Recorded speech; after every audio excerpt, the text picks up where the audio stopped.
probably when it comes to the ankle replacement part of it,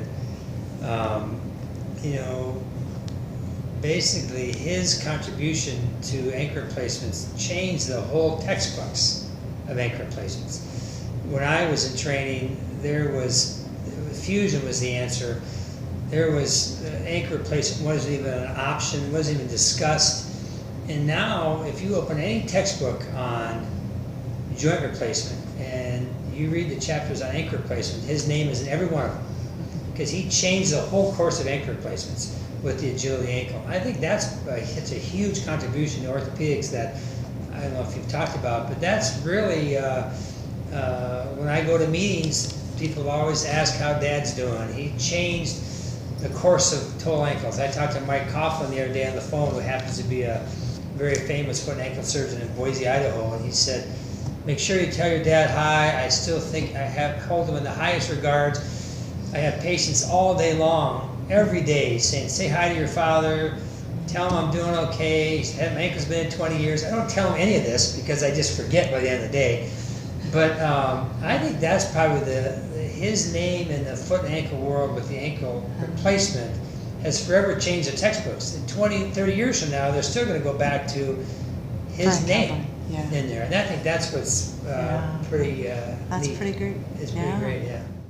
Well, all I can say is I kind of know how he thinks. Oh. And I know that he would, because of his upbringing, because of his interest in medicine, because of his values that he has, not only honesty, but humility, what have you, that I don't think that he would ever intentionally ever cheat or deceive anybody. And those are the qualities you'd like to see in a youngster or a child.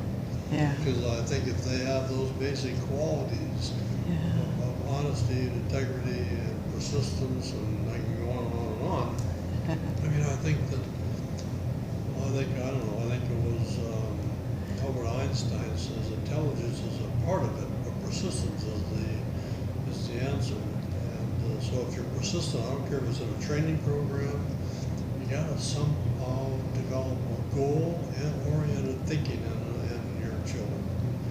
And by that I mean it might just be painting a chicken coop. Yeah. But when they start, they have to finish. And you'd like to have them goal oriented that way, so when they set their mind out, there are other things that come to pass in this whole world that change where you want to go, and you have to accept that as well. But I mean, if you can possibly stay focused and have the singleness of purpose, Yeah. I think that's really important. No, I started practicing in Sioux Falls in '97, and we worked over on the Sioux Valley campus for close to 3 years before we transferred over here. And so we worked together from 1997 to, I think it was 2007 you retired? Yes. Yeah, so 10 years we worked together. So if you were a young person thinking about going into business with your father, what would be this maybe one or two best practices you would tell someone when you're working with a family member? Well, it's interesting because in this business, you don't really work a lot together. Your independent Yeah, activities. I came out and mainly doing spine surgery at the time, doing a lot of fracture work. He mentioned that. So we were kind of doing two separate things. We of course collaborated on some cases and did some surgeries together. But you really, as a surgeon, you can't really work together the whole time, or neither of you would make a living, right? You have to kind of build your own practice. Yeah. So you kind of build your own practice, but you run things, bounce things, ideas off each other, and do some challenging cases together and so forth. Okay. People have to realize that research is a lonely field. Mm-hmm. That you can spend day and night, weekends, then you can do all this, and with no known Feedback benefit. okay. That it's a very lonely world, lonely field, and there's very few people that you can discuss anything with, because you try and you have to find another individual that has the same interests, and they're very few and far between. If you isolate yourself down into a very small field, like An ankle. like ankle Yeah. physiology, ankle biomechanics. Oh, yeah.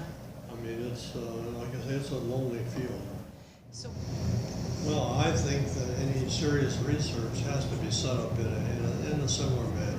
I think okay. you can't bounce around a lot. When you have apply for an investigative permit from the hospital, Oh, okay. and you get the same permit from the FDA, they lock you in to what you say you're going to do. Okay. And you have to adhere to that particular program throughout the course of your investigation. Okay. And you have to report to them, and if anywhere along the way they think that this whole thing is not going to work, they can shut you down at any time they decide. I wasn't raised in a family that was very affluent. And I was able to go through college in 3 years, which helped a great deal, but after getting into medical school, I simply ran out of funds, and in those days they didn't have student loans. I pleaded with everybody, including admissions, that, how can I continue with school if I can't pay the tuition? Well, tuition was like $150, if I remember correctly. Well, but it's all relative. Right. Yeah. And I didn't have $150, and I told Yeah. everybody, but they said, "Oh, you'll be fine. You'll get the money." Well, when I went to register for my second semester of medical school, as well, I hate to tell you this, but you can't go without paying tuition. Yeah. So I was forced to quit. I sold my books, completely eliminated any assets that I may have had, which were none.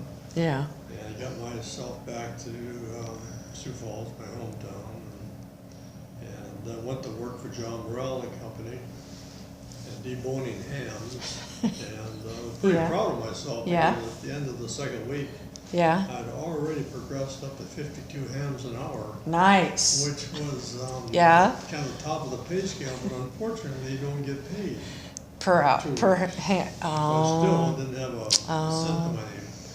But in any event, the dean of the medical school called that Friday evening and wanted to know where I was. And I told him, and he said, "I'll give you a $600 check, and I'll buy your books, get you a room, get you a meal ticket." And so I got back to Vermillion and finished medical school, and that's kind of how I got. Then I transferred. In those days, we had a 2-year medical school, and I transferred to the University of Washington. Yeah. Then To finish. 62 Yeah. to 64.